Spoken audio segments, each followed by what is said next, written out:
The Bible's real big on obedience, so are Christians. If somebody's disobedient to what the Bible teaches, we have a tendency to get on them. When laws are passed that do not follow what the Bible teaches, we have a tendency to get upset.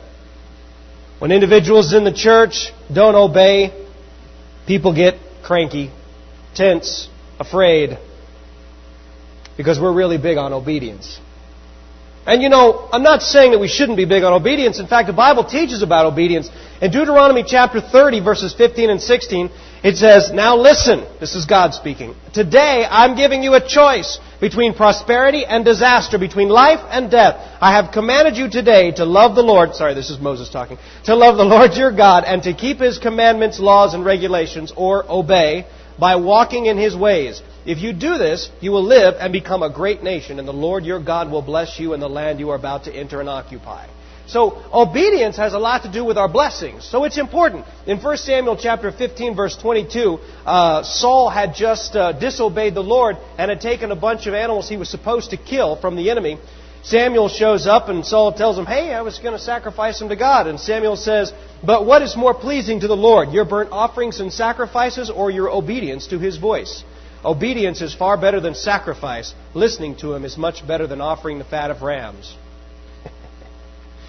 I should have listened to him.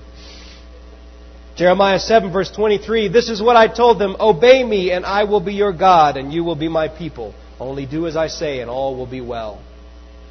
It's even in the New Testament. Matthew chapter 7, you're all probably familiar with the story of the wise and the foolish builders. The foolish man built his house on the sand, the wise man built his house on a rock. What we usually forget is the rock is not the Bible. The rock is obeying what Jesus taught, not just knowing it. So it's important in the New Testament. Also in John chapter 14, verse 15, Jesus says, "If you love me, you will obey my commandments." In John chapter 6, verse 29, Jesus told them, "This is what God wants you to do, to believe in the one that He sent." Obedience is important. It's important. But have you ever wondered why? Why is obedience so important?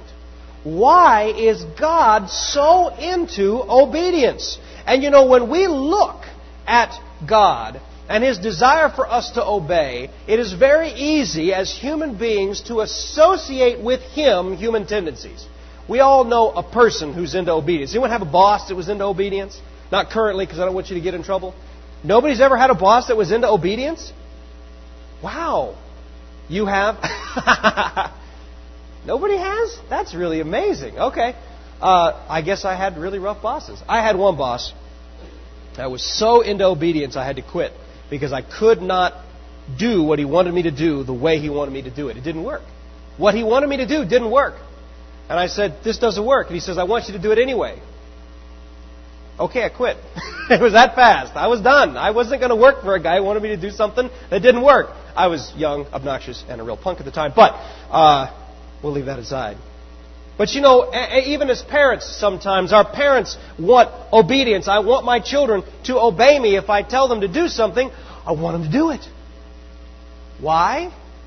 They don't usually know why. I don't usually tell them why. I'm too interested in them obeying to spend the time to explain to them why.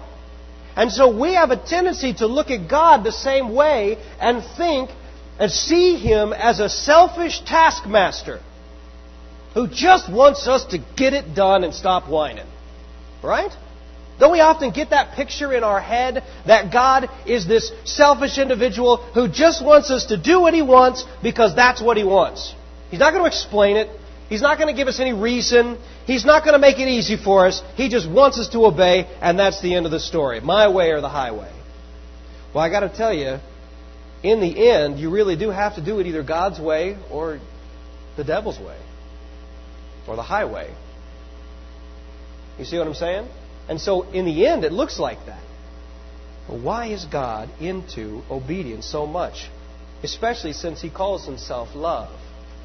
He says that His loving kindness is everlasting. He says His mercies are new every morning. That doesn't sound like a selfish taskmaster. Where's the difference here? Well, it comes into understanding the reality about obedience. I want to start in the Garden of Eden. Let's go back to the Garden of Eden here. Adam and Eve in the garden. Everything's perfect. Got all the food they need. got all the clothes they need. They get to interact with God, the creator of the universe. They've got each other. Everything's perfect. And God puts a tree in the middle of the garden that they're not supposed to eat. What was that all about? Why did God put a tree there they weren't supposed to eat? I mean, that's like taking a bowl of crystalline arsenic and setting it on the breakfast table saying, here's some sugar for your cereal. Don't eat it, but it's sugar. Why would God do that? Why would God place something so dangerous in the midst of the people if He didn't want them to eat it? Well, He didn't want them to eat it. It wasn't a trick. But we would look at that and say, God wanted to prove Adam and Eve's obedience to the Lord.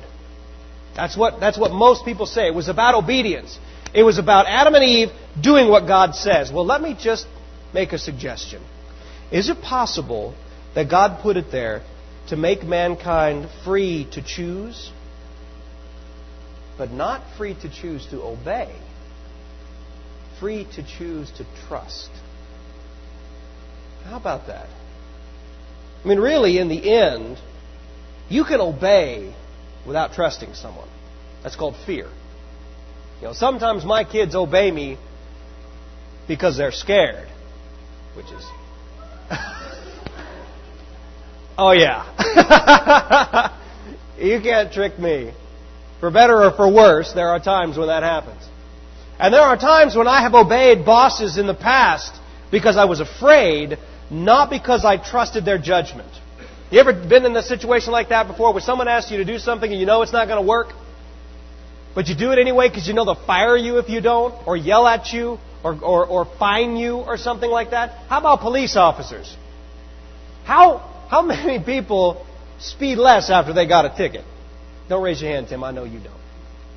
Yeah. Once you get a ticket, suddenly you're afraid.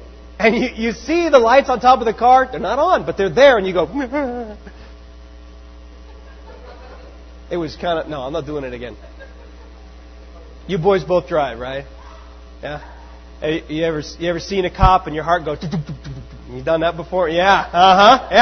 Yeah. I haven't had a ticket in over 10 years and mine still does it. And I know both cops in town. We can obey without trusting someone, but you can't trust someone without obeying them. If Kara were to walk into the house and I'd say, stop, she'd stop. She wouldn't go, why? And step. Now, she may look around, But I wouldn't have to say, stop, there's a snake loose in the house. Or, stop, there's vomit at your feet. I don't know, trying to think of something realistic. But if I were just to say, stop, she would obey me. Why? Because she trusts me. If she didn't trust me, she wouldn't obey me. You can't trust someone without obeying them. If you really trust someone, you'll do what they say. There's a great line in a movie where a young man, he's like 33 or something like that, but he goes to his parents and he says, I need you to do this for me. And the dad says, I don't understand. And he says, then I'm asking you to trust me without understanding. And the dad says, oh, well, then of course. I thought, man, I love my children. I don't trust them that much, But that's how trust works. When you trust someone, you obey them even if you don't understand them. You have to. You can obey without trust, but you can't trust without obeying. What was Jesus trying to accomplish with the tree in the Garden of Eden? Was it to trust their obedience? No, because God didn't tell them if you eat this, well, He told them that they would die. He warned them. But He didn't give them all the details and say you'd live a horrible life and you'll get cursed and all this kind of stuff. He didn't try to make them obey out of fear. He was testing their trust. Do you trust me? And think about what would have happened if Eve had trusted God truly. When the snake came up and said, hey, you need to eat this. God's holding out on you. You'll be wise like God. Eve would have laughed in his face and said, what? You talking about Jehovah, the guy who created me, who hangs out in the garden with me? No, He's not holding out on me. You don't know what you're talking about. It would have been that fast. And then the whole thing would have been over. When we trust someone, We obey them because we trust them. And here's something else you can't do. You can't love someone without trusting them.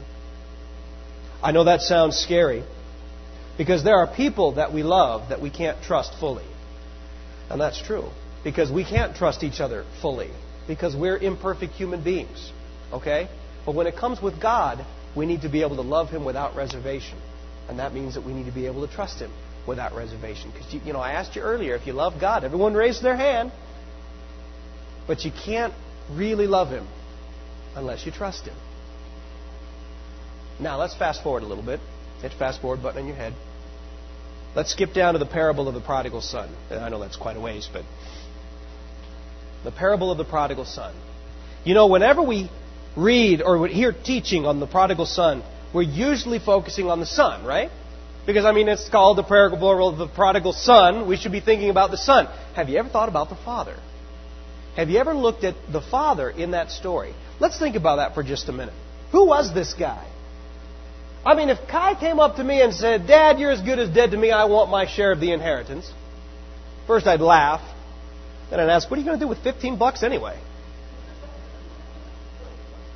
I wouldn't give him the money. Are you kidding me? No way. Especially if I knew what he was going to do about it. This kid was rude. This kid was disobedient. This kid was disrespectful to his father, and the dad gave him the money. What was this guy thinking?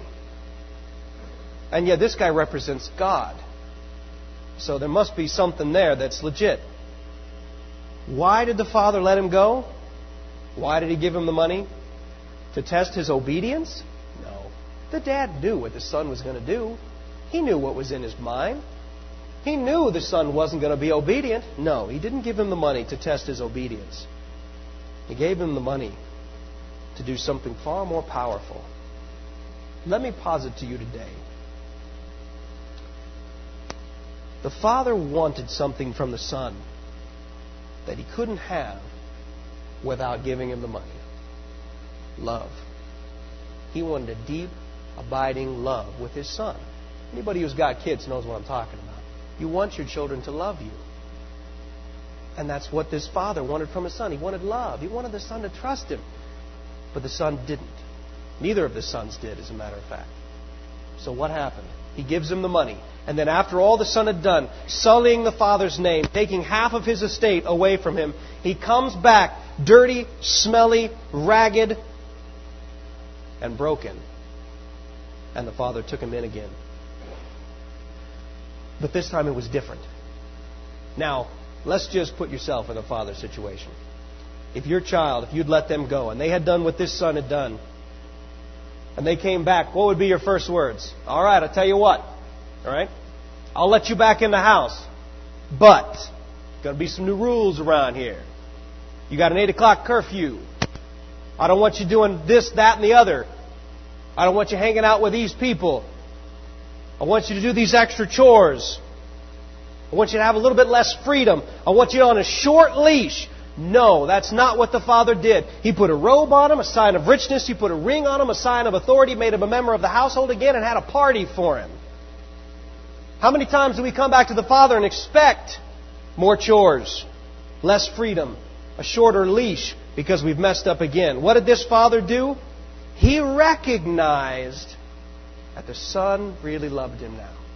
You see, the son didn't trust his dad, and he ran off and squandered the money.